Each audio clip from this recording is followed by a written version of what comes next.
우리가 이 복음 진리에 대해서 우리가 배운다는 것은 너무나 귀한 축복이 아닐 수 없습니다.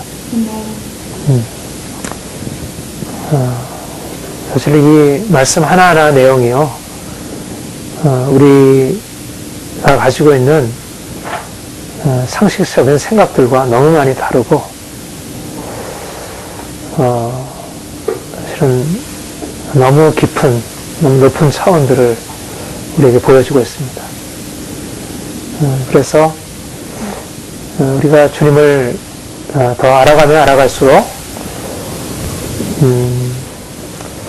우리가 어떻게 보면 처음에 예수님을 믿을 때는 말씀이 새롭고, 또 말씀 안에서 야, 이런 세계가 다 있구나 이렇게 듣게 되는데, 오래 신앙생활 하다 보면 늘 알고 있는 말씀으로 여겨져서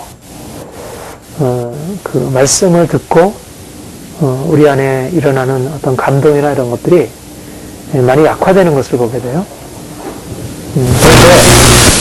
그런데 사실 본래적으로 말씀을 이렇게 깨닫고 알게 되면 우리가 처음 예수님을 만날 때 말씀이 새로운 것 이상으로 여전히 말씀은 늘 다른 것을 말하고 있고, 우리가 경험하는 것들을 늘 뛰어넘어서 우리의 생각을 계속 바꾸도록 이렇게 요구를 하고 있다는 것입니다. 그래서 말씀이 우리에게 진부해진다는 것은 뭔가 우리가 하나님을 잘 알지 못하고 있다는 것이고, 또 복음에 대해서 제대로 깨닫고 있지 못하다는 것을 말합니다. 그래서 늘 말씀이 좀 새롭게 다가오고, 또 새롭기 때문에 우리가 늘 그 말씀 붙들고 실험하고, 또 거기서 새로운 것들을 많이 경험하게 되는 것, 이것이 지극히 정상적인 것이라 생각을 해요. 로마서 6장, 굉장히 어려운, 로마서 본문 중에서도 로마서 6장, 7장, 굉장히 어려운 그런 본문입니다. 사실 이 본문에 대한 해석이 그렇게 쉽지가 않고요.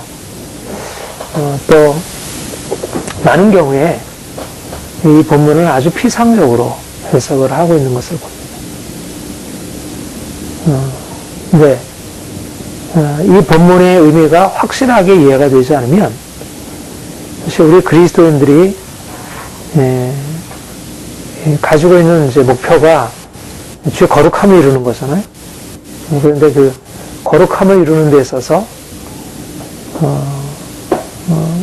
가장 중요한 말씀입니다. 이 말씀이 가장 중요하고 아주 핵심적인 진리가 되는 말씀인데, 이 말씀을 제대로 깨닫지 못하게 되면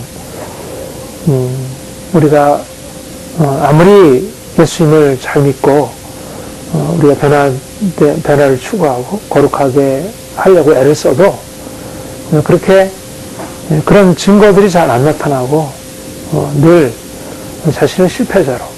그러니까 보통 우리가 오랫동안 예수를 믿고 나름대로 주님을 이렇게 추구한 사람들의 상당히 많은 사람들의 그 고백이 로마서 7장의 고백. 뭘 안 하는 공고한 사람들이고. 그러니까 예수님을 믿기 전에 우리가 공고한 삶을 살다가 사실 예수님 믿고 나면 우리 정말 얘기한 대로 야, 변화되리라. 그런 기대를 가지고 오는 거예요. 근데 예수님을 믿고 나도 처음에 조금 반짝여서 변화되는 것 같은데 시간이 지나고 나면 옛날이라 그렇게 겉으로 드러나는 건 차이가 있죠. 겉으로 드러나게 막 죄짓고 싸우고 그런 거는 많이 사라졌는데 내면에 있어서는 그렇게 크게 달라지지 않은 것으로 보게 됩니다. 그러니까 뭔가 이제 우리는 높은 목표잖아요. 그래서 높은 목표를 추구하면서 내가 어떻게 하면 좀 더 거룩하게, 좀 더 겸손하게, 하나님은 어떻게 하면 더 기쁘게 살까, 이제 그런 쪽에 생각을 가지고 나가면 나갈수록 이렇게 오호라 공고한 사람이다. 그게 너무 절실하게 다가오게 돼요. 사실 그 오라 공부한 사람들보다는 로마서 7장의 그 본문도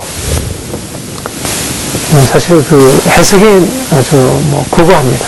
그거는 누구의 고백인지, 아니면 정상적인 그리스도인들의 고백인지, 아니면 실패한 그리스도인들의 고백인지 해석이 아주 구구해요. 또 어느 해석이 딱 옳다고 하기도 이제 어려울 만큼, 그 본문도 사실은 이제 해석이 쉽지 않은 것인데, 아무튼 우리가 말할 수 있는 것은 뭔가 예수를 믿지만 주님이 우리에게 말씀하시는 그 거룩함에 이른다는 그 목표가 쉽게 달성이 안 된다는 거예요. 그거는 이상이지. 그렇게 되기를 원하지만 그게 안 된다는 거죠. 그러니까 우리는 결국 돌아가는 건 뭐냐면 죄 용서예요. 주님이 우리를 용서하셨다. 그러니까 우리가 구원받는 게 아니라 결국 은혜로 구원받는 거지. 그 말이 틀린 건 아니지만, 그러나 거기에는 이제 어떤 게 깔려 있느냐면, 뭔가 우리가 예수님처럼 변화되리라고 하는 것은 이 현세에서는 불가능하다. 어떤 그 말이 맞는 얘기이기도 하잖아요. 우리가 아무리 완전해져도 예수님처럼 될 수는 없죠. 그러나 상당히 뭐라고 할까, 좀 비관적이고 그 실패 쪽에 포커스가 더 주어진 그런 생각들이 있는 거죠. 왜 그럴까? 왜 그리스도인들이 그렇게 신앙생활에 있어서 좀 승리하는 삶, 내가 예수를 믿고 나서 뭔가 우리가 성장하면, 어려서부터 육체가 성장하면 점점 나아지잖아요. 여러 가지. 내가 어떤 악기를 다루면 점점 나아지고, 내가 무슨 운동을 하면 나아지고, 어떤 공부를 하면 점점 나아지고, 그래서 뭔가 이렇게 높아져서 그 다음에 그 밑으로 떨어지지 않잖아요. 그 이상으로 올라가면. 그러면 그리스도인으로 우리가 성장한다는 것도 이 거룩함에 있어서 우리가 이전보다 죄를 벗어버리고 이제는 깨끗하게 되고 더 완벽하게 되고 뭔가 이렇게 실패하는 것이 없는 것이 그것이 지극히 정상적일 것 같은데, 근데 어떤 우리의 영적 성장이라는 게 그렇게 가시적으로 잘 드러나지 않고 이렇게 분명하지 않다는 거예요. 근데 이제 왜 그러한가? 원래 그리스도인들이 구원받는다는 게 원래 그런 것인가? 그래서 우리가 이 땅에 사는 동안은 그냥 죄의 용서 받은 것으로 이렇게 만족해야 할 수밖에 없는 것인가? 그렇지 않다면 뭔가 우리가 주님을 믿으면서도 뭔가 이렇게 잘못 알고 또 하나님이 주신 은총을 충분히 누리지 못하기 때문이 아닌가? 근데 저는 그러니까 첫 번째 의미, 우리가 이제 인간으로서 이 죄악 세상에 사는 동안 우리가 완전해질 수 없다는 의미에서 우리의 실패를 어느 정도는 이해할 수 있고 정당화할 수 있지만, 그보다 좀 더 많은 이유에서 하나님이 이미 우리가 적어도 이 땅에 살면서 어느 정도라기보다도 상당한 정도의 그런 어떤 예수님을 닮아서 변화되고 새로워지는 삶을 목표하셨고, 그래서 우리에게 거룩하라, 여러 가지 사랑하라, 그런 명령을 하신 것이고, 그런데 왜 우리가 그런 목표에 도달하지 못하고 우리는 늘 그런 목표 앞에서 좀 눌리게 되고 우리는 할 수 없다는 그런 어떤 실패, 절망, 이런 것이 왜 우리 인생에 그렇게 있을까? 그게 복음 진리에 대해서 주님이 우리에게 말씀하신 복음 진리에 대한 분명한 이해, 깨달음, 그리고 복음 진리 안에서 우리 자신을 이해하고 그렇게 나아가지 못한 것이 주요 원인 중에 하나라 이렇게 생각하고, 그 중에 가장 핵심적인 부분이 로마서 6장이라는 것입니다. 물론 여러 가지 다른 진리도 있지만 바로 이 본문이 얘기하는 것이, 한마디로 얘기하면 지금 우리 6장 1절부터 11절까지 한마디로 얘기하면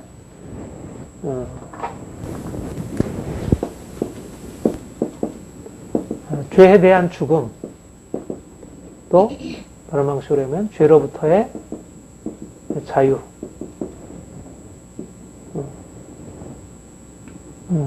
그러니까 우리는 누구냐? 너희는 죄에 대하여 죽은 자다. 우리는 누구냐? 우리는 죄로부터 자유한 자다. 이렇게, 그렇죠? 그렇게 얘기했죠. 자, 1절에 보면, 2절에 보면, 그럴 수 없네. 죄에 대하여 죽은 우리가 어찌 그 가운데 살려.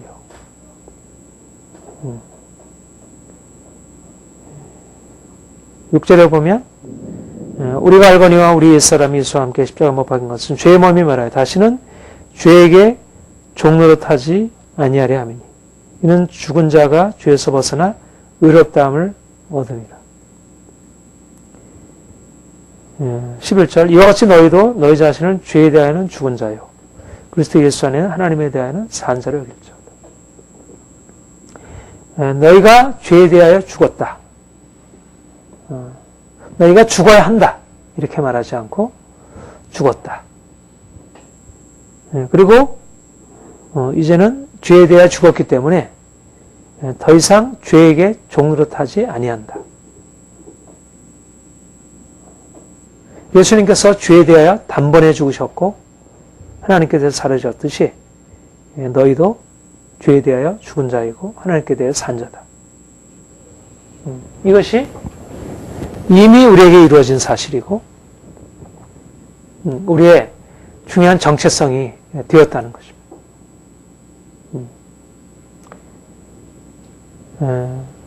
여러분 우리 로마서 5장 앞부분에서 얘기하고 있는 내용이 뭐였죠? 12절 이하에서 한 사람 아담의 범죄로 말미암아 죄가 세상에 들어오게 되었고 죄로 말미암아 사망이 오게 되었다고 했습니다. 그래서 모든 사람이 다 죄 아래, 죄의 종으로 태어나게 되고 죄의 종으로 살게 되고 그로 인해서 사망의 종이 되었다. 이렇게 진단하고 있어요. 이것이 모든 인류, 아담의 후손인 모든 인류에 대한 하나님의 진단이고 선언이에요. 그렇죠? 그러니까 아무리 사람들이 뭐 도덕적이든지 아무리 사람들이 선하게 살든지 그 사람의 신분이 왕이든지 비천한 종이든지 상관없이 모든 사람들은 다 죄의 종으로 태어나고 죄의 종이라는 그런 그것이 하나의 정체성으로 운명으로 그에게 주어져 있는 거죠. 그에 따라서 이제 사망의 지배 아래 살고 있고 이것이 그러니까 경험적인 사실과 달리 사람들이 죄의 종이다. 그러니까 성경은 예수 그리스도 바깥에 있는 아담에게 속해 있는 모든 사람들을 죄의 종이라 이렇게 규정을 하고 그런데 예수 그리스도 안에서 구속함을 받은 자들을 죄의 종에서 죄로부터 자유한 죄의 종에서 이제는 더 이상 죄의 종이 아니다. 이제는 죄로부터 자유한 자다. 신분이 바뀌었고 운명이 바뀌었고 정체성이 바뀌었다는 것. 이것이 사람들은 스스로를 죄의 종이라고도 생각 안 하고 그렇죠? 예수님을 믿지 않으면서 자기들이 죄를 짓고 있지만 자기가 의지적으로 선택해서 죄를 짓는 거지 자기가 죄라고 하는 자기 위에 있는 권세 아래서 어쩔 수 없이 죄를 짓는 것이라고는 생각 안 하죠. 그러니까 나는 내가 노력만 하면 죄를 벗어버릴 수 있다고 생각을 하고 또 다른 사람에게도 그렇게 생각을 하죠. 죄의 종이라고 하는 것은 우리가 가지고 있는 일반적인 경험과 달라요. 저 감옥에 가 있는 사람들, 그런 사람들은 죄의 종이라 할 수 있겠지. 그러나 정상적으로 사회생활하고 나름대로의 삶을 살아가는 정상적인 사람들이 죄의 종이다. 말이 안 되는 거예요. 우리들의 인간적인 생각으로는.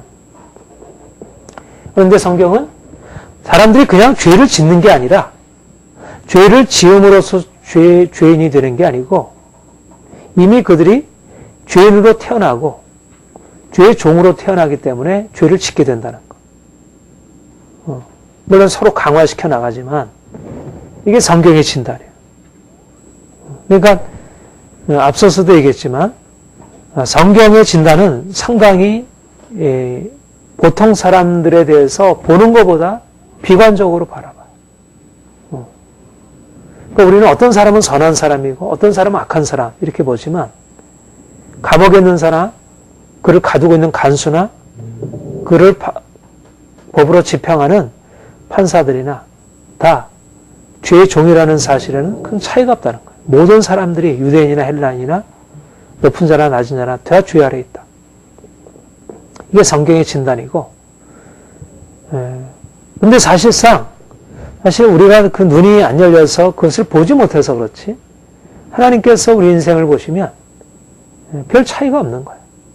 그만큼 죄로 인해서 이미 더러워져 있고 그런 것이. 그러니까 절망적인 죄의 종이라는 이 신분, 여기서 벗어날 수가 없는 거예요. 그런데 주님은 이제 예수 그리스도 안에서 우리를 구속하시는데, 죄의 결과인 사망, 죽음에서 우리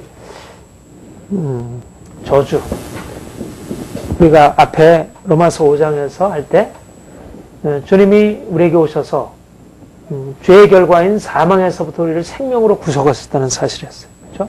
사망에서 생명으로. 그래서 우리가 전에 죄로 인해서 사망 아래 있었는데 생명 안에서 왕노릇 하리로다. 그렇게 얘기를 했어요. 근데 이제 이 5장에서는, 6장에서는 죄의 결과인 사망에서 건져내어 생명으로 옮겨지는 것만 아니라 이 사망의 원인이 되는 죄로부터 건져내어서 생명이 원인이 되는 거룩함으로, 자유함으로 우리를 바꾸신다는 것, 바꾸셨다는 것, 이거를 말씀하고 있어요. 그러니까 예수님을 믿으면 아담의 상태 안에 아담 아래 있었을 때는 너무너무 절망적이었어요. 근데 이제 그리스도 안에서 들어왔을 때는 죄에 대해 죽은 자가 되고, 이제는 죄로부터 자유한 자라는 새로운 상태로 이전하게 돼요. 우리는 어디에 있느냐? 죄의 종 아래에 처해 있는 게 아니라, 이제는 죄 아래에서 벗어나서 이제는 생명 안에 있고, 이제는 죄로부터 벗어난 자유함 안에서 살아간다는 거죠. 여러분, 이것도 이해가 안 돼요. 세상 사람들이 볼 때 이것도 이해가 안 돼요. 그렇죠? 우리가 왜 죄의 종이냐? 그러니까 유대인들이 그랬죠. 너희가 진리가 너희를 자유케 하리라 그랬더니, 우리가 사람 앞에 우리 종된 적이 없는데 우리를 왜 종이라 그러냐? 그랬더니 예수님이 죄를 짓는 마다 죄의 종이라, 아들이 자유케 해야 자유하다. 그렇게 얘기를 했어요. 그러니까 사람들이 자기를 종이라 그러면 이해가 안 되는 거예요. 나는 멀쩡한 자유인인데 왜 나를 종이라 그러냐? 그런데 사실상 사람들이 죄의 종이라, 이것도 이해가 안 되지만 영적인 사실이고, 그런데 더 이해가 안 되는 거는 죄로부터 자유하다는 것은 더 이해가 안 되는 거예요. 이거는 그래도 경험적으로 우리 안에 죄가 있고, 여전히 내 힘으로 죄가 잘 극복이 안 되고, 여전히 내 안에 분노가 있고, 이래서 죄를 짓는다는 것으로부터 죄의 종이라는 사실은 어느 정도 이렇게 인정할 수 있는 부분이 있는데, 근데 우리가 예수를 믿으면 죄로부터 자유케 된다. 죄에 대해서 죽고 완전히 죄에서부터 벗어난다.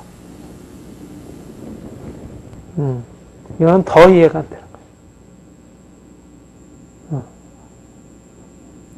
거예요. 그런데 복음의 진리가 우리에게 말하고 있는 것은, 단지 우리가 예수를 믿고 나서 깨끗하게 돼서 이제 좀 더 선하게 되었다. 전에는 말하자면 100에서 90이 죄고 악이었는데, 예수를 믿고 나서 이제 80이, 그리고 70이, 60이, 52, 22 그렇게 점점 줄어져서 이제는 죄의 어떤 그 양이 축소되고 우리가 깨끗해지는 게 더 많아진다. 그렇게 되면 우리가 이해가 되잖아. 우리가 예수를 믿음으로 인해서 우리는 이제 굉장히 죄가 많은 사람이었는데 죄가 상당히 감해지고 자유롭게 되었다. 많이 그래도 벗어나게 되었다. 근데 여기는 죄에 대하여 죽은 자다. 그러니까 죄에 대해 죽은 자라는 것은 죄와 상관없이 된 자고, 완전히 자유한 자. 그리고 그걸 누구와 연결시켜서 얘기했어요? 예수님과 연결시켜서 얘기한 거예요. 예수님은 죄가 없으신 분이죠. 그러니까 죄에 대해서 죽은 자, 죄에 대해서 자유한 자라는 말은 죄가 없이 되고 또 죄를 더 이상 지을 수 없는 상태가 되는 거예요. 그러니까 죄 짓지 않을 뿐만 아니라 죄를 지을 수 없는 것이 되는 거죠. 아담은 죄를 짓지 않아도 죄를 지을 수 있잖아요.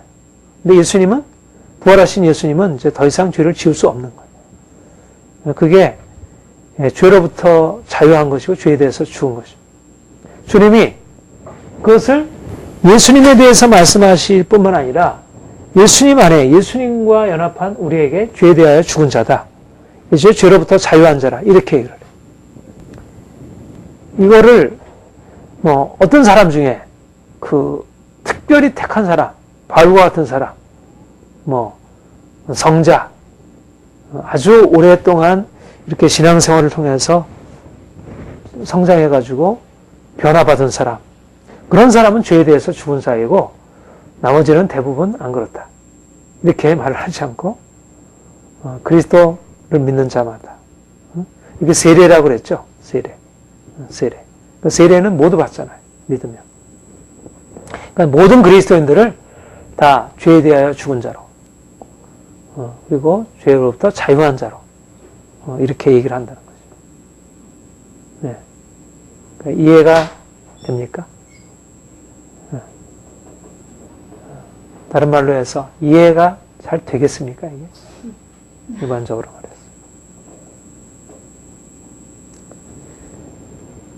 네. 그러니까 성경이 우리에게 얘기하는 거룩함, 우리의 삶의 변화, 이것은 우리가 알고 있는 그런 생각과 다른 거예요. 내가 예수를 믿고 나서 이제부터 생활 습관을 바꿔가지고 좀 더 아내를 잘 대해주고 자녀들을 잘 대해주고 좀 더 말을 좀 부드럽게 하고 좀 친절하게 하고 그런 거면 이해가 되잖아요. 예수를 믿는 게 이런 거야. 뭔가 이해가 되잖아요. 그러니까 불교나 유교나 그런 건데 그런 방식으로 하잖아요. 이해가 되는 거예요. 아, 우리가 믿으면서부터 이제부터는 뭔가 우리의 생활을 좀 조심해야 하고 이제는 내가 이제 이 규범을 쫓아가야 하는 거죠. 내가 예를 들면 학교에 가면 학교의 규범을 따르고 군대에 들어가면 군대에서, 회사에 들어가면 회사의 규범을 따라가듯이, 그래서 처음에 적응이 안 되던 걸 자꾸 적응해 나가듯이 그렇게 우리가 예수를 믿으면 이제 뭔가 예수님처럼 우리가 생각하기를 노력하고 그렇게 살기로 노력하고 거짓말도 안 하고 좀 더 친절하게 하고 겸손하게 하고 예수님이 발을 씻어주니까 우리도 발을 씻어주고 이런 식으로 하는 게 그게 예수를 믿는 거라고 그렇게 이제 쉽게. 그래서 매일 이제 설교를 듣고서 다시 한번 확인을 해서 아 그렇게 사는 거구나. 내가 또 그렇게 살지 못했구나. 또 가서 좀 아내에게 친절하게 해줘야지. 좀 더 말을 좀 해줘야지. 이렇게 부드럽게 해야지. 이렇게 하면 우리가 이해가 되잖아요. 그렇죠? 뭔가 이렇게 그대로 실천할 수 있고 믿고 실천할 수 있는 게 되잖아요. 근데 죄에 대하여 죽었다. 전에는 죄의 종이다가 이제는 죄에 대하여 자유하고 죄에 대해서 죽었다. 내가 죄의 종이라는 사실도 이해가 안 되고 내가 과거 언제 죄의 종이었나? 그것도 이해가 안 되고 내가 예수를 믿었다고 해서 뭐가 죄로부터 자유해졌나? 그것도 이해가 안 되고 이것은 완전한 어둠에서 완전한 빛으로 바뀌었다는 것인데 내가 언제 그렇게 깜깜한 어둠이었고 언제 지금 이렇게 내가 밝은 빛이 되었나? 믿기 전이나 믿은 후나 거기서 거긴데 별 큰 차이가 없는데 그러면 이 본문, 이 6장에서 말하는 이 본문은 왜 이렇게 어려운 말을 해가지고 우리를 이해도 못할 말들을 이렇게 해줘가지고 이걸 가지고 실천할 수 있는 뭐가 안 되잖아요.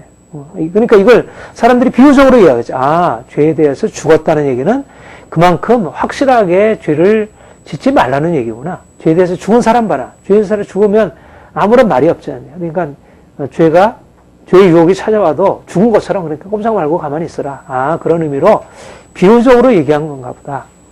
근데 우리가 어떻게 그렇게 죽은 것처럼 있나. 그러니까 죽은 척이라도 해야지. 그러니까 이 본문의 의미는 실질적인 의미로서 우리의 생활과 너무 거리가 있는 거예요.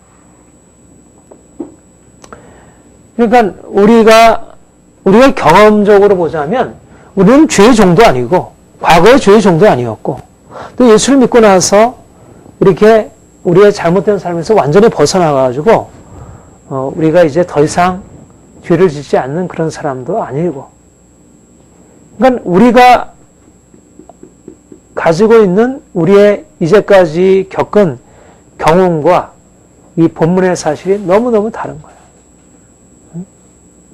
내가 예수를 믿고 나면 뭔가 확실하게 변화됐어야 하는데 그렇게 변화된 게 아닌 거예요. 네, 그러면 이 본문을 어떻게 이해를 할 수 있겠습니까?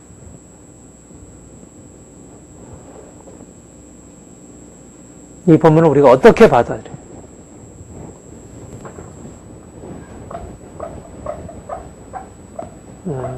우리가 성경을 이해하는, 우리가 복음 진리를 이해하는 데 있어서 아주 중요한, 아주 핵심적인 그 자세, 그게 있는데 뭐냐면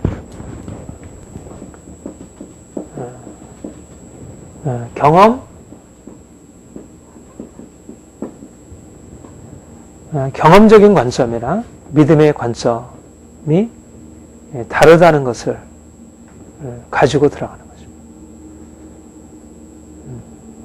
다시 말하면 경험적이라는 것은 우리의 보이는 육체의 사실들을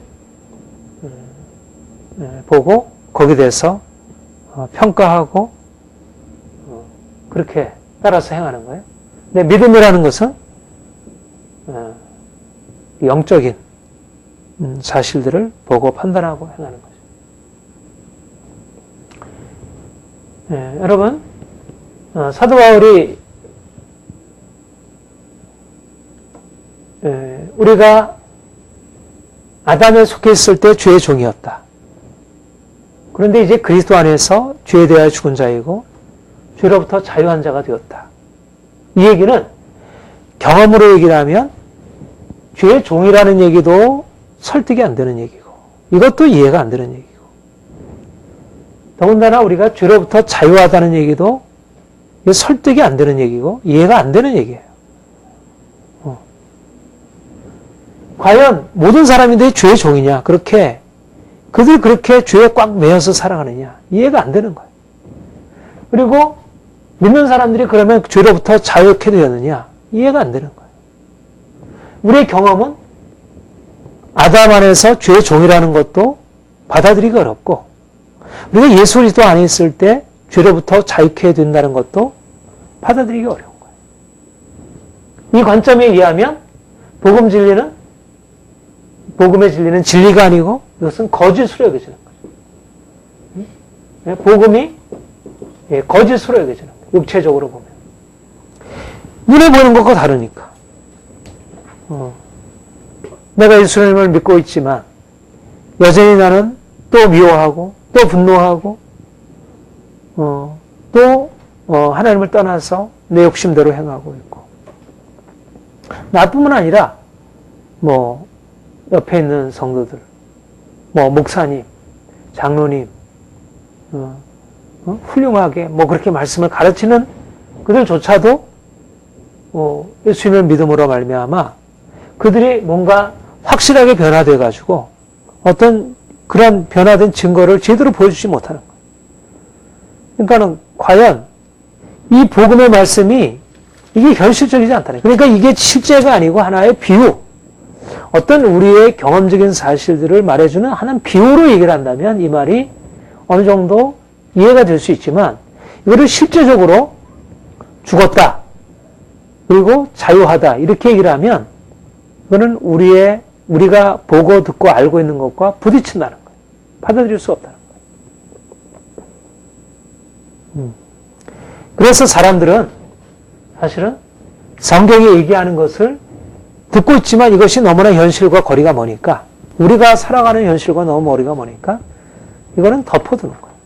이거는 머리로 알고 있는 거지, 내가 실질적으로 경험하는 것과 너무 차이가 있으니까 이거는 그러기를 원하지만, 이렇게 되는 것이 정상적일 수도 있을지 모르지만 이거는 우리가 보는 것과는 너무 거리가 많아. 이거를 덮어두고 여기에 근거해서 나는 죄의 종이지, 나는 뭐 죄의 종이 아니어도 나는 죄로부터 벗어나지 못하고 자유하지 못하고 내가 뭐 아무리 노력해봐야 뭐 어떻게 변화가 일어나겠나. 그러니까 그냥 여기에 근거해서 자기를 이해하고 그대로 여기에 머물러서 살아가는 거예요.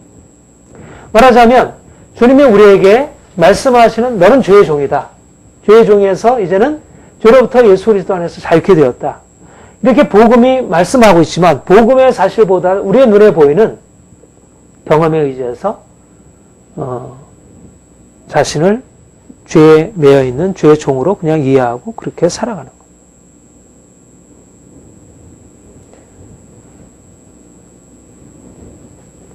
거예요. 믿음이란 뭐냐 하면 우리 영적인 시각이란 뭐냐 하면 이 말씀을 받아들이는 거예요. 이 말씀. 우리 경험적으로 보자면 우리 여전히 죄를 짓고 있고 여전히 또 실패한 모습이지만 그러나 주님이 너는 죄의 종이 아니다. 너는 죄에 대하여 죽었다.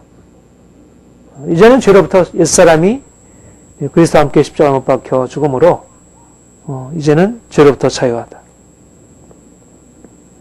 이제는 너의 정체성은 죄의 종이 아니라 의의 종이고 이제는 너는 죄 아래 매어 살아가는 노예가 아니고 이제는 거기서부터 자유케 된 자다. 이것을 믿어라. 이게 눈에 보이는 사실이 아니지만 이것을 믿어라. 이 믿음으로부터 시작해라. 이렇게 말씀하는 거죠. 우리가 이 믿음을 붙드는 거죠. 이것을 붙드는 거죠. 우리는 경험적인 것을 붙드는 게 아니고 이 영적인 사실을 마음으로 받아들이고 내가 넘어지고 실패하고 또 문제가 있지만 나는 그런 죄 아래에 모여서 실패하는 실패자가 아니고 그냥 죄의 종이 아니고 나는 그리스도 안에서 용서받은 자이고 또 죄에서 구속함을 받은 자이고 자유케 된 자임을 믿음으로 선포하고 그렇게 나아가는 거죠. 이것이 바로 우리의 신앙생활의 핵심이라는 거예요. 여러분, 하나님이 전능하신 분이에요. 그분은 죽은 자를 살리시는 분이에요. 없는 것을 있는 것처럼 부르시는 분이에요. 그분에게는 능치 못하심이 없어요. 그런데 우리의 현실적인 사실들은 그분의 능치 못하시는 그 능력이 그대로 우리의 삶에 적용되고 있는 것 같아 보이지 않아요. 하나님은 능치 못하심이 없는 분이지만 여전히 우리는 못하는 것으로 가득 차 있는 거예요. 우리의 삶의 모든 것. 가장 대표적인 것이 이것인 것입니다. 주님이 능치 못하심이 없다면 우리가 죄 아래 매여 있던 우리가 죄로부터 자유하게 된다는 것은 그분이 하시는 것 중에 능치 못하신 그분의 능력의 역사들 중에 가장 할 수 있는 가장 핵심적인 사실이에요. 네. 그분이 우리의 질병을 고치실 수 있다면, 우리의 불치병을 주님이 고치셔서 능력으로 다루실 수 있다면, 그분이 우리를 죄로부터 자유케 하시는 것은 그분의 능력 안에 이미 들어있는 거예요. 그리고 주님께서 바로 그것을 위해서 우리를 택하셨고 우리를 부르셨어요. 죄로부터 자유케 하시려고. 그렇다면 주님께서 내가 너를 죄로부터 자유케 했다고 하는 그 말씀 또한 만약 그분이 능치 못하심이 없으셔서 우리가 불가능하게 된 것을 모든 것을 가능케 하시는 분이고 그가 죄인된 우리를 거룩하게 하실 수 있는 분이라면 그가 이미 우리를 거룩하게 하셨고 우리를 죄로부터 자유케 하셨다는 이 말씀 또한 그분에게는 타당한 말씀인 거예요. 우리로서는 불가능한 말이지만 또 우리의 경험으로는 맞지 않는 말. 우리가 주님의 전능하심을 우리가 볼 수 있나요? 우리가 보았기 때문에 주님의 전능하심을 믿었나요? 주님이 우리를 위해서 십자가 지시고 우리의 모든 죄를 속량하신 것을 우리가 보았기 때문에 믿은 거 아니죠. 보지 못했지만 믿음의 사실로 받아들였고 우리가 믿음으로 받아들였더니 우리 안에 놀라운 변화의 역사들, 그런 생명의 경험들이 주어진 거예요. 마찬가지로 내가 죄인이라고 하는 사실이 눈에 보이고 여전히 내가 죄로부터 자유하게 되었다는 이 영적인 사실들이 눈에 보이지 않지만 그러나 그분이 우리에게 하신 일들은 우리에게 보여지는 어떤 것보다 더 분명한 사실이라. 주님이 이런 놀라운 일들을 행하셨고 우리에게 이것을 말씀하는 것. 그러니까 아까 얘기한 대로 왜 우리가 죄의 종이더니 죄로부터 자유케 되었다는 이 말씀에 대하여 동의하지 못하고 왜 이것을 받아들이지 못하냐면 우리가 너무 오랫동안 우리가 믿음으로 하나님을 의지한다면서 여전히 우리의 신앙생활은 경험에 의존하는 신앙생활을 하고 있다는 거예요. 눈에 보이는 것이 우리를 끌어가고 있다는 거예요. 늘. 뭔가 눈에 보이는 것이 있으면 그렇구나. 주님이 나를 자유케 하셨어. 자유케 하실 거야. 뭔가 변화가 있으면. 그러나 눈에 보이는 변화가 없으면 내가 주님께서 나에게 이미 말씀하셨어도 나는 이미 고침받았다 해도 왜 고침 안 받았는데 나는 여전히 병 가지고 있는데 증거가 있기까지는 믿지 않는 거야. 그러니까 우리가 얼마나 복음 진리에 대해서 그렇게 막혀 있는지가 보게 되는 거예요. 많은 사람들이 이 하나님이 일하시는 방식, 하나님이 우리에게 말씀하시고 일하시는 방식이 바로 이것이. 우리를 죄의 종에서 우리를 죄에 대해서 자유케 한 자로 바꾸시는 것이 하나님의 목표이고 그게 예수 그리스도께서 우리에게 오신 중요한 목적이에요. 우리를 이 땅에서 예수 믿다가 지옥 갈 백성을 천국 갈 백성으로 삼으셨다. 이것이 예수님이 오신 목표이지만 그런데 그것 안에 포함되어 있는 게 뭐냐면 우리를 죄의 종이던 우리를 이제는 죄로부터 자유케 해서 거룩한 하나님의 백성으로 그래서 정말 하나님을 기쁘시게 하는 그런 하나님의 사람들로 세우시라는 게 그분의 목적이에요. 근데 그 목적을 주님께서 어떻게 이루어 가시냐면 바로 이미 우리 안에 보이지 아니하는 영적 사실로 이것을 이미 시작해 놓으신 것입니다. 우리 안에 그런 생명의 씨앗이 있는 것입니다. 놀라운 가능성이 이미 심어진 거예요. 이게 거듭남인 거예요. 썩지 아니할 씨, 거룩한 씨앗, 생명의 씨앗이 있는 거예요. 근데 이것이 우리에게 감춰져 있는 거예요. 눈에 보이는 것이 아니라 이게 감춰져 있는 거예요. 우리는 죽고 살았어요.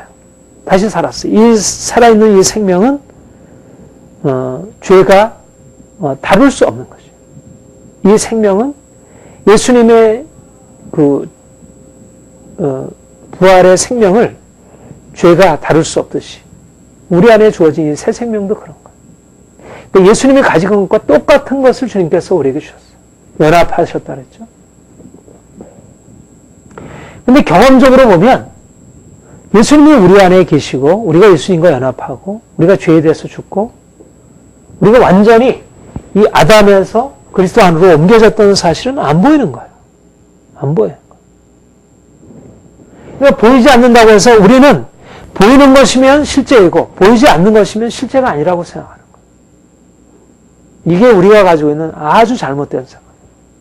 특별히 오늘날 이 세상을 끌어가는 게 바로 이런 잘못된 사고예요. 실증주의, 실용주의. 눈에 보이지 않으면 아니라는 거예요. 진리가 아니고 실제가 아니라는 거예요. 옛날에도 이것은 쉽게 믿어지지 않았어요. 그러나 지금 시대는 더 그렇게 되었어요. 더 그렇잖아요. 사람들이 뭔가 경험적으로 붙들 수가 있어요. 지금은 거룩함에 대한 추구도 없지만 추구를 해도 사실상 이게 그렇게 쉽게 경험적으로 주어질 수 있는 사실이 아니기 때문에 이것을 붙들기가 쉽지 않아요. 그러니까 결국 하나님이 우리에게 일하시는 방식이 사람들에게 이해가 잘 안 되고 거기에 동의하기가 쉽지가 않은 거예요. 뭔가 이스라엘 백성들이 그랬던 것처럼 뭐 출애굽 사건처럼 이렇게 어마어마한 사건을 보내셔가지고 뭐 건져내시고 그 다음에 뭐 그냥 기적이 일어나고 뭐 반석에서 물이 나오고 뭐 하늘에서 메추라기 오고 뭐 그런 일들이 매일매일 막 반복해서 막 기적이 일어나고 그러면 하나님의 살아계심이 분명하게 계시겠죠. 근데 그게 매일 그렇지 않잖아요. 한두 번 그러다가 이제는 광야인 거예요. 그냥 아무것도 없이. 그냥. 그러면 지치는 거예요. 거기에다가 이제 뭐 가나안 땅 정탐하고 돌아오니까 가나안 땅 거미는 그렇게 크다고 하고 그 자신들이 가지고 있는 거 아무것도 없고. 그러니까 이스라엘 백성들의 가장 결정적인 실패가 뭐예요? 그들이 이게 바뀌지 않은 것입니다. 이 부분이. 그러니까 그들은 애굽에서 출애굽 그 노예 생활에서 벗어났지만 노예 생활에서 벗어난 어떤 외적인 증거가 지속적으로 주어지지 않으면 그들은 하나님의 능력을 인정하지 못하는 거예요. 그러니까 뭔가 그런 하나님의 기적적인 역사가 멈추고 지게 되면 그들의 마음에 불신이 오고 두려움이 생기고 우리는 아무것도 없는데 이거 어떡하지? 큰일 났네. 근데 그런 상태를 가지고는 가나안 땅에 들어갈 수가 없는 거예요. 그러니까 결정적인 게 뭐냐면 죄의 종된 상태에서 죄에서 해방되는 이거 실질적인 해방이죠. 자유함이죠. 정말 거룩함이에요. 이거는 어둠이고 이거는 그야말로 빛이에요. 실제적인 어둠이고 실제적인 빛이에요. 분명한 차이예요. 엄청난 이거는 고통이고 이거는 엄청난 생명이고 기쁨이고 자유함이에요. 분명히 그런 것이 가져와요. 그러나 이거는 어떻게 해서 주어지냐면 이 경험에서 믿음으로 시각이 전환되지 않으면 이거는 주어지지 않는다는 거예요. 이거는 분명한 경험적인 사실이지만 이건 경험이에요. 이건 앞으로 경험으로 주어질 거예요. 이건 복음의 말씀이고 이게 경험으로 나타나게 될 거예요. 근데 이 경험으로 나타나려면 이게 어떻게 되냐면 이게 경험적인 시각에서 믿음의 시각으로 바뀌어야 그래야 이게 경험으로 나타나는 거예요. 그러니까 쉽지가 않죠. 우리가 예수님을 믿고 나서 믿자마자 성령께서 역사가지고 우리의 마음이 부드러워지고 착해지고 그냥 사랑의 샘소도 솟아나고 기쁨이 날마다 넘쳐나고 그러면 교회는 수많은 사람들이 우후죽순처럼 몰려들어오겠죠. 근데 예수를 믿어도 이게 변화가 되는 건지 안 되는 건지. 그러니까 본인 자신 안에 사실 확증이 잘 안 되는 거예요. 확증이 안 되면서 그런데 성경은 우리에게 놀라운 변화를 말씀하고 있는 거예요. 놀라운 미래를 약속하고 있고 아니 미래만이 아니라 미래에 그렇게 될 거는 또 그렇다 하더라도 지금 이미 너는 변화됐다. 너는 지금 하나님의 자녀이고 너는 지금 거룩하고 너는 이미 죄에서부터 자유케. 이게 뭔가 현실과 좀 맞아떨어져야지 그 말이 믿어지지. 지금 나는 지금 온통 뒤집어 써가지고 더러운데 너는 깨끗해. 이 말이 되느냐고요. 안 되는 거죠. 근데 본문이 그렇게 얘기를 하고 있는 거죠. 본문이 그렇게 얘기를 하고 있는 거예요. 그러니까 말씀이 믿어지지 않는 거예요. 이 말씀은 믿어지지 않고 미래의 목표만 있는 거예요. 그런데 이 말씀이 믿어지지 않은 상황에서 미래의 목표는 어떻겠어요? 나는 죄의 종인데 내가 죄의 종인 상황에서 아무리 노력해봐야 내가 벗어날 수 있겠어요? 안 되는 거예요. 내가 정말 죄에 대해서 자유케 되려면 내가 죄의 종에서 벗어나야 그 과정으로 들어갈 수 있는 거예요. 시작을 할 수가 있는 거예요. 근데 바로 이것이 시작이라는 것입니다. 이것이 이미 시작이 되었고 근데 우리에게는 이미 시작이 되었어요. 손사님도 그렇고 나도 그렇고 준사님도 그렇고 다 이미 주어졌어요. 그러면 누가 이 사실 안으로 들어갈 수 있느냐? 믿음으로 말미암아. 믿음으로. 이것을 믿음으로 말미암아. 모든 그리스도인들에겐 이 씨앗이 이미 심겨져 있지만 그러나 이 씨앗이 믿음과 연합하지 아니하므로 이게 사장되고 있다는 거. 이 생명의 능력이 우리를 거룩하게 하는 능력이 우리를 죄로부터 자유케 하는 주의 능력이 믿음과 연합하지 못하므로 이게 사장되고 있다는 거. 아무리 노력해도 노력으로 이것을 만들어낼 수는 없어요. 우리가 어떻게 죄로부터 벗어날 수 있겠어요? 아무리 노력한다고 해가지고. 우리가 참는다고 해서 참아지겠습니까? 일시적으로 참을 수 있겠지. 그러나 우리 마음 안에 있는 그 분노를 제거할 수는 없는 거예요. 참을 수는 있어도. 내가 노력해서 좀 더 친절할 수 있겠지. 그러나 내가 사랑을 만들어낼 수는 없는 거예요. 그러니까 근본적인 것은 하나님이 하셔야 되고 이미 하나님이 하신 것이 우리 안에서 이것이 드러나야 돼요.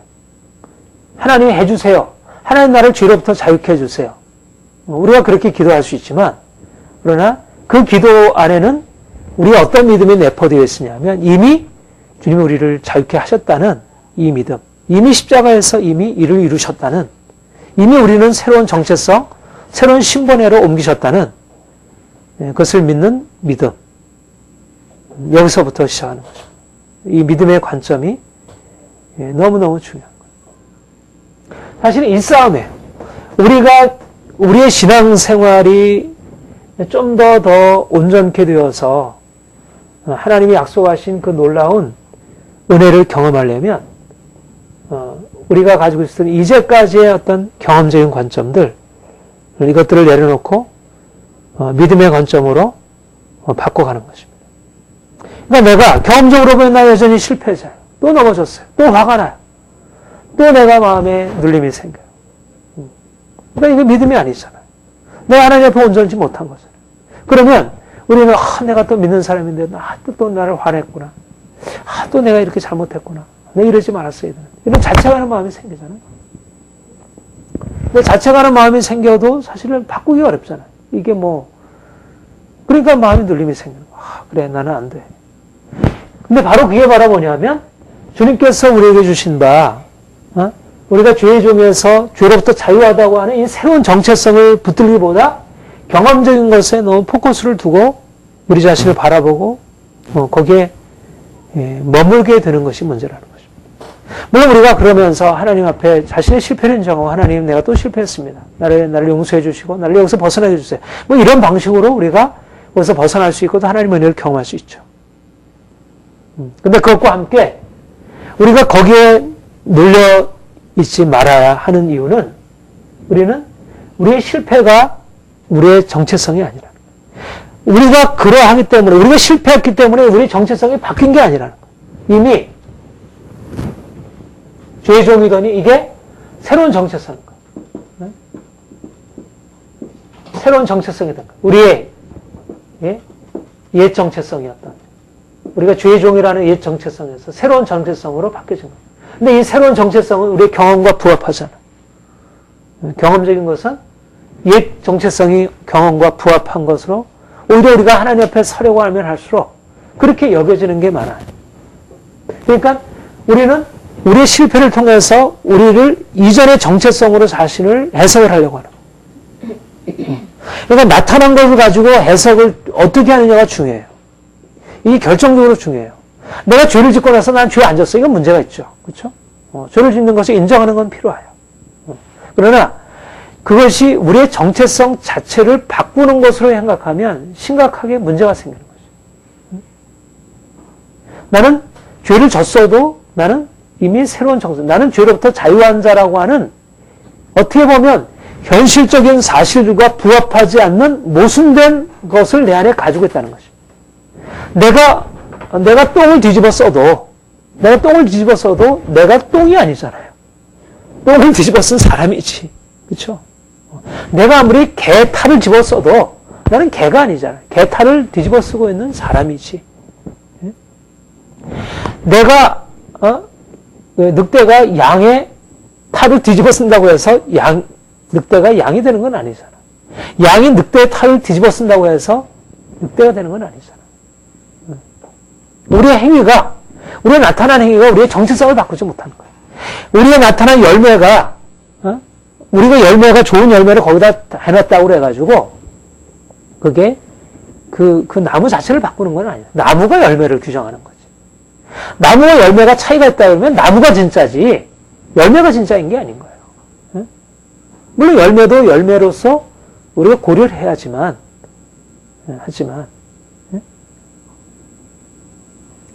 그러니까 우리가 경험을 통해서 일어난 우리의 사실들을 통해서 주님이 우리에게 너는 바뀌어졌다. 너는 변화되었다라고 하는 이 주님의 말씀을 마치 이게 별 볼 일 없는 것처럼 그렇게 생각한다면 이거는 우리가 눈에 보이는 사실들을 하나님의 영적 사실보다 더 큰 것으로 보는 것이라는 것이죠. 마치 이스라엘 백성들이 자기 눈앞에 보이는 가나안 땅 거민들과 그 성읍의 견고함을 보고 그 배후에 계시는 그들과 함께 계시는 전능하신 하나님을 보지 못하고 두려워하고 낙심했듯이 똑같은 거예요. 그들이 하나님을 바라보기보다 보이는 현실을 바라보고 자신을 바라본 것이나 우리가 주의 어떤 자신의 실패를 바라보고 낙심하면서 주님이 이미 우리에게 행하신 우리 안에 이미 이루신 일들을 보지 못하는 것이나 똑같은 거예요. 보는 것을 따라 육체를 따라 바라보고 영을 따라 자신을 바라보지 못하는 지난 주일도 말했지만 그러니까 육체를 따라 세상을 바라보니까 세상은 크고 육체를 따라 자신을 보니까 우리가 작고 육체를 따라 자신을 보니까 자신이 실패자이고 자신이 세상 앞에 나갈 게 없어요. 나는 내가 완벽하게 되면 세상 앞에 담대하게 설 수 있지만 나는 여전히 죄인이야. 근데 내가 어떻게 세상을 향해서 나가서 내가 복음을 전하고 그들에게 예수님의 생명으로 전할 수 있겠나? 자신이 없잖아요. 그렇죠? 우리가 우리 자신으로부터 우리 자신의 어떤 모든 것을 다 고려해가지고 한다면 물론 우리가 온전하게 변화되었을 때 보다 강력한 힘이 나오겠지. 그러나 우리가 가지고 있는 외적인 실패들이 결코 우리의 경험을, 우리의 정체성을 바꾸지 않는다는 것이고, 우리가 죄로부터 자유한 자라고 하는 그 정체성을 바꿀 수 없다는 것입니다. 이미 주님이 우리에게 하신, 그래서 은혜라는 거예요. 그래서 은혜라는 거예요. 우리가 행한 것으로 그 은혜를 보충해야 비로소 은혜가 되는 게 아니고, 이미 주님이 우리에게 그런 은혜를 부으신 거예요. 우리는 보배이고, 이미 새로운 존재이고, 새로운 피조물이고, 이제 주님 앞에 의인이 되었고 하나님께서 그것을 우리에게 이루신 것이죠.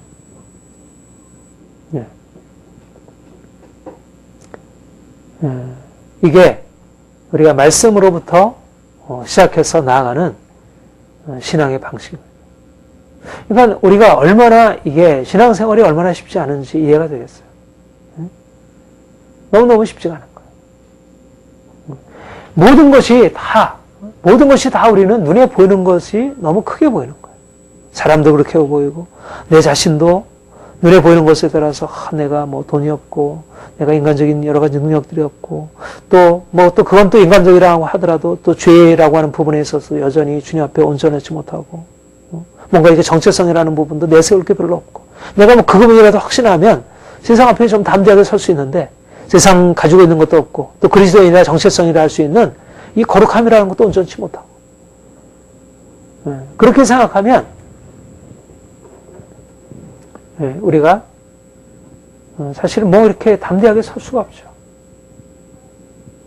그런데 결정적으로 중요한 게 뭐냐면, 우리의 경험적인 관점, 우리가 눈에 보이는 것에 따라서 바라보는 관점에서 우리가 말씀을 붙들고, 말씀의 그 사실들을 내가 경험으로 다 인식하지 못할지라도 그것을 아멘으로 받고 거기에 근거해서 시작하는 거예요.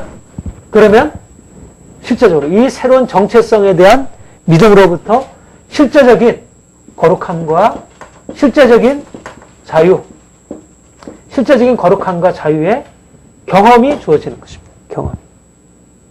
그러니까 처음엔 뭐예요? 믿음이에요, 믿음. 경험에서부터 믿음으로 바꿔지는 거예요. 새로운 정체성에 대한 믿음으로 바뀌는 거예요. 내가 정체성이 확실하게 보이기 때문이 아니라 내가 하나님의 자녀로서 뭔가 그분의 영광과 그분의 거룩함을 지금 내가 다 소유하고 있는 것을 경험하고 있기 때문에 야 그렇구나. 내가 예수를 믿으니까 이렇게 내 인생이 변화되어서 나는 하나님의 자녀야. 나는 거룩한 자야. 나는 세상과 달라. 그래서 내가 내 자신을 확신하면서 세상을 향해서 나가는 게 아니고 그래서 비로소 믿는 게 아니고 맞아. 하나님이 나를 이렇게 바꾸셨잖아. 보자. 아무리 부인할 수 없잖아. 이런 방식으로 내가 확신해서 이제 믿음으로 하나님을 믿자. 그렇게 되는 게 아니고 처음에는 아무것도 안 보이는 거야. 주님이 그렇게 말씀하시는데도 하나님의 능력이시라 말씀하시고 그 능력이 하나님이 내 가운데 임하셔서 나를 바꾸셨다 말씀하시는데도 여전히 나는 그냥 씨앗으로 있는 거야. 전혀 꽃이 피고 열매 맺고 하는 것은 내게 없는 거야. 내가 과연 변화된 자인가? 내가 과연 성도인가? 내가 과연 하나님의 사람인가? 내가 과연 죄로부터 자유한가? 인정이 되지 않는다는 거예요. 그런데 주님이 보이는 사실을 바라보지 말아라. 이미 주님께서 너에게 일을 이루셨다. 믿음으로 이것을 인정해라. 그러면 이것이 놀랍게도 이 불가능한 사실이 우리에게 경험적으로 주어지기 시작하는 거죠. 왜냐하면 이거는 우리가 가지고 있는 신념이 아니니까. 내가 뭐 그렇게 꿈을 꾸고 내가 그렇게 생각한다고 해서 이 되겠어요? 이게 무슨 이게 될 일이 따로 있지. 그렇게 우리가 마음속에 꿈을 꿈떠서 그냥 이루어질 꿈들이 따로 있지. 이런 일들이, 이 불가능한 일들이 어떻게 이게 노력해도 안 되는 일인데 그냥 꿈꾼다고 해서 되겠어. 그러니까 단지 우리 편에서의 믿음이라면, 우리 편에서의 어떤 기대라면 이것은 불가능한 일이죠. 이것은 헛된 꿈에 불과한 거지. 예? 헛된 낭상이지. 예.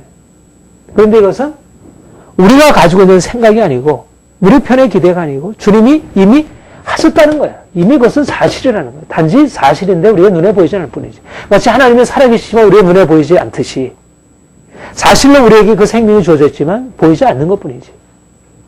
그렇기 때문에 우리가 이것을 믿는 믿음으로 나아가면 이 믿음이 말하자면 물 주고 여기에 걸음을 줘서 이게 발화하게 하는 것입니다. 이 생명의 사실들이 실제적으로 나타나게 하는 것. 그러면 우리의 삶에 정말 죄로부터 자유케 해야 일들이 실제적으로 경험되기 시작한다는 거예요. 경험되기. 죄로부터 자유함이 실제적으로 나타나기 시작한다는 거예요. 이게 하나님이 일하시는 방식이라는 거예요. 얼마나 달라요. 우리 편에서는 뭔가 앞에 놓이는 사실을 위해서 열심히 노력하고 애쓰고 조금씩 점진적으로 바꿔가는 거잖아요. 근데 내가 가지고 있는 신분 자체를 바꾸지 못하잖아요. 그러니까 우리는 이상은 따로 있고 현실은 따로 존재. 항상 이상은 저 앞에 있고 현실은 여 밑에 있는 거예요. 그러니까 우리는 어떤 것을 최선이라고 생각하면 최선을 다해서 노력하는 게 최선이라고 생각하는 거예요. 목표에 도달했느냐는 것은 중요하지 않은 거예요. 최선인 그게 최선인 거예요. 근데 성경은 그게 아니라는 거예요. 그런 최선을 말하지 않는다는 거예요. 이미 주님이 결론을 얘기해놓고 결론을 이미 줬다는 거예요. 그리고 결론을 주님께서 시작하셨고 그 결론을 계속 향해서 이끌어 가신다는 거예요. 다른 거예요. 우리가 가지고 있는 우리 인간적인 어떤 우리의 그 성장의 모델 방식과 주님이 우리에게 행하시는 것이 같지 않다는 거죠. 이렇게 말할 수 있어요. 그러니까 우리의 믿음이라는 것은 경험과 불가분리해요. 만약 우리가 정말 믿었는데도 경험이 없다면 그것은 참 믿음이 아닙니다. 그렇죠? 내가 예수를 믿었는데도 뭔가 경험이 없다면 그것은 진정한 믿음이 아니거나 우리가 믿는 믿음의 대상이 온전한 게 아니에요. 그렇죠? 진리는 우리를 자유케 하는 것이. 십자가의 도는 하나님의 능력이에요. 복음을 믿는 자에게 구원을 주신 하나님의 능력이에요. 복음이 복음인 것은 그것이 실제적으로 우리의 삶을 자유케 하기 때문에 복음이에요. 진리가 진리인 것은 우리를 자유케 하기 때문에 진리예요. 실제적인 능력이 아니라면 그것은 진정한 진리일 수 없고 진정한 믿음일 수 없습니다. 반드시 믿음은 결과를 가져오고 경험을 가져와요. 그러나 반대는 아니라는 것입니다. 경험을 가지고 있기 때문에 믿는 게 아니라는 것입니다. 믿음이 경험을 가져오는 거지 경험을 가지고 있기 때문에 믿는 게 아니에요. 근데 세상은 어때요? 거꾸로예요. 경험하지 못하면 믿지 못해요. 내가 경험해요. 어느 정도 충분히 증거가 있어야 믿는 거죠. 그렇죠? 외적인 증거가 분명히 있어야 믿죠. 근데 복음의 진리는 경험이 없고 오히려 경험과 반대되는 것을 말하고 있다는 거예요. 우리가 약한데도 너는 강한 자라. 우리가 비천한데도 너는 존귀한 자라. 우리가 땅에 사는데도 우리는 하늘에 속한 자라 말씀하고 있고 우리가 죄인인데도 우리를 거룩하다 말씀하시고 그런데 놀랍게도 우리가 그렇게 경험과 다른 사실을 믿었는데 경험과 맞지 않는 어떻게 보면 거짓말처럼 여겨지는 것을 믿었는데 주님이 그것을 경험적으로 확증을 하신다는 것입니다. 너는 내가 하늘의 별들과 같이 너의 후손을 많게 하리라. 경험에는 맞지 않는 것인데 경험적으로는 말도 안 되는 것인데 그런데 그 말씀을 하나님께서 이루신다는 것이죠. 이것이 믿음이라는 거예요. 그러니까 믿음이라고 하는 것은 우리의 경험과 너무나 상치하는 것이어서 믿음으로 나가기 쉽지 않아요. 우리가 가지고 있는 이제까지의 그 경험적인 사고를 깨뜨리고 나가야 돼. 이것들을 부정해야 돼. 그리고 사람들이 경험에 의지해서 나가는 것들을 자꾸 그거를 밀쳐내야 돼요. 아, 이게 여기 좋지 않느냐? 이걸 따라가야 하지 않냐? 아니다. 나는 그걸 안 따라가겠다. 나는 믿음을 따라가겠다. 난 주님 바라보겠다. 이런 식으로. 그러니까, 결국은 사실 믿음으로 나간다는 것은 너무너무 힘든 거예요. 그렇지만 않다면 왜 이 놀라운 우리 이 귀한 이 사실들을 왜 사람들이 받아들이지 않겠어요? 그렇잖아요. 죄의 종이더니 죄에서 자유했다. 다 원하는 바이잖아, 사람들이. 그러나 이것은 너무나 엄청난 사실이고 우리의 경험적으로는 도무지 믿을 수도 없는 것이고 또 그것을 믿고 나가려고 하면 너무나 많은 고난이 지불이 되는 거예요. 대가가 지불이 돼요. 그러니까 사람들이 이것을 믿기보다 좀 부족하더라도 그냥 죄의 종으로 살면서 그냥 조금씩 노력하는 거 거기에 머무는 거죠. 이 죄의 종이더니 죄에서 자유케 하다. 이것이 믿음의 사실이고 이것은 믿음을 통해서 우리 안에서 계속 씨름하면서 우리가 이것을 경험하는데 이건 너무 어려우니까 그런 거 말고 좀 그냥 열심히 좀 노력하고 애쓰고 좀 부지런히 애써서 좀 인격을 좀 수양하고 바꿔가고 그렇게 뭔가 그래도 좀 증거가 있는 거 믿음보다 내가 좀 노력해가지고 하는 거 이런 쪽을 택하는 거죠. 보편성이 있잖아요. 그렇죠? 보편성. 다 함께 할 수가 있잖아요. 투자하면 투자할 만큼 뭔가 거두는 게 있잖아요. 근데 이거는 이게 투자했을 때 이게 나올지 안 나올지 언제 이거 하나님 마음대로니까. 하나님이 하시는 거니까. 그리고 너무 지킨 거예요. 그리고 이 목표가 너무 큰 거예요. 우리가 세운 목표는 좀 더 하나에서 둘에서 셋으로 뭔가 이게 그래도 경험적으로 이게 확정되어 가는 게 있는데 이거는 그런 게 아닌 거예요. 죄로부터의 자유는 그야말로 불가능한 기적입니다. 이거는 우리의 경험적인 애씀으로 되어줄 수 없는 일이에요. 이것은 오직 믿음으로만 되어지는 일이고 또 믿음을 통해서는 반드시 되어지는 일이에요. 여러분 처음 서두에 그 얘기를 했죠. 오늘날 많은 그리스도인들이 내가 정말 변화될 수 있다는 것에 대한 믿음이 없다는 거죠. 왜 그럴까요? 말씀의 사실들을 받아들이지 않기 때문에 그런 거죠. 그러니까 신앙생활을 말씀 그대로 받아들이기보다 이 말씀을 현실적인 것에 맞춰서 조정을 한 거죠. 그러니까 너무 높은 것은 이건 안 돼. 우리가 어떻게 죄로부터 자유해? 그건 예수님이지. 우리는 사람인데. 그래서 우리가 세울 수 있는 목표를 설정하고 거기에 맞춰서 노력하고 애쓰고 그렇게 바꿔가요. 그 정도 변화가 일어나겠죠. 근데 하나님의 기적은 일어나지 않는 거예요. 죄로부터 자유라고 하는 기적은 일어나지 않는 거예요.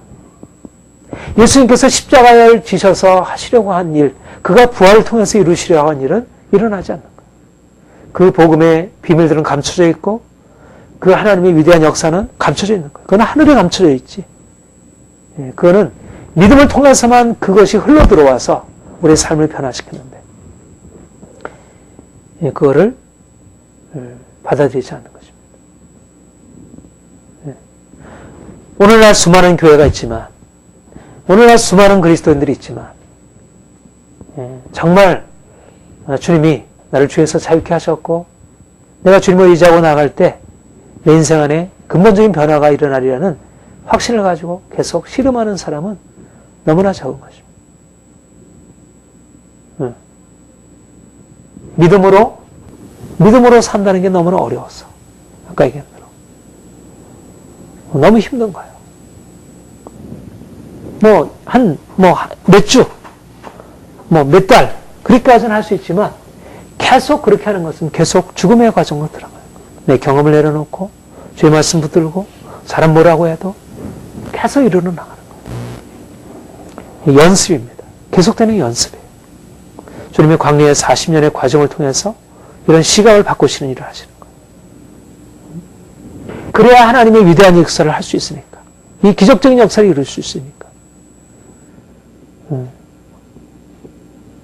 하나님은 오늘도 우리를 그렇게 바꾸시길 원하시고, 근본적으로 바꾸시길 원하시고, 또 지금 이미 일을 하시고 있습니다. 내가 지금 얼마나 변화되었는가, 그것에 대해서 이거를 뭐 측정하고, 그 변화가 있으면 뭔가, 내가 이 정도 변화됐구나. 거기에 대해서 자족하고. 물론 그것에 대해 감사할 필요가 있지만, 그러나 그 부분에 대해서 왔다 갔다 할 일이 아니라는 거예요. 그거는 감사할 일이지만, 우리 안에 일어난 변화는 감사할 일이지만, 변화되지 않았다 할지라도, 내가 가지고 있는 이 경험이 주님이 하신 일을 다 말해주지 않는다는 거예요. 그거는 한 작은 부분이지. 진정한 것은 말씀에서 그대로 있는 거예요. 말씀에서. 너는 자유한 자다. 너희가 죄에 대하여 죽은 자여 하나님께 대하여 산 자라 여길지어다. 성경의 사실을 그대로 받아들이고 그것을 계속 붙들고 내가 문제가 있을 때마다 아브라함이 그랬던 것처럼 아브라함이 자기 몸에 죽을 것 같은 거 사라테에 죽을 것 같은 걸 알고도 믿음이 약해지지 아니하고 오히려 믿음이 더 견고해져서 자기의 현실적인 사실들과 하나님의 약속의 말씀은 오히려 괴리가 더 커졌는데 그가 그것을 알고도 현실과 하나님의 말씀 사이에 큰 괴리가 있음을 알고도 그게 계속되는데도 불구하고 오히려 믿음이 견고해져서 그래서 그 믿음이 그 경험을 넘어서는 그 믿음이 실질적으로 하나님의 기적적인 능력, 죽은 자를 살리시는 능력, 이 전능하신 그 능력을 가져오고 변화를 가져오고 약속을 기업으로 받게 하는 것입니다. 그러니까 어떻게 보면 우리의 삶의 변화는 점진적인 요소도 있지만 어떻게 보면 이 점진적인 요소가 쌓여가면서 급격한 비약이 존재하는 거예요. 그러니까 우리가 오래 참고 씨앗도 그렇잖아요. 어느 날 갑자기 햇빛이 생겨나는 게 아니라 갑자기 딱 어느 날 나오는 시점 딱 튀어나오는 경우가 있잖아요. 그런 시점까지 기다려야 하는 거죠. 중요한 것은 이제까지의 우리의 경험적인 것을 내려놓고 주님이 우리에게 말씀하시는 것을 믿음으로 받아들이는 것입니다. 주님이 너는 죄인이 아니다. 너는 죄로부터 자유하다. 그러니까 우리가 실패를 만날 때마다 오히려 그 실패한 가운데서 더 주님을 바라보는 거예요. 아브라함처럼. 실패할 때도 나는 죄인이 아니다. 나는 의로운 자다. 나는 거룩한 자다. 나는 죄로부터 자유하다.